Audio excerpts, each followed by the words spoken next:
இது போகும் வழியோ வெற்று பாதை, திரும்பும் வழியோ வெற்றி பாதை. திரும்பிய இதயத்தை அடைந்திடும் பயணம் இது.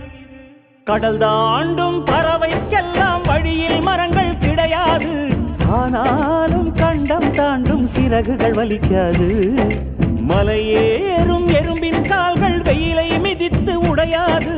மனதோடு காதல் வந்தால் மனிதா தடையேது.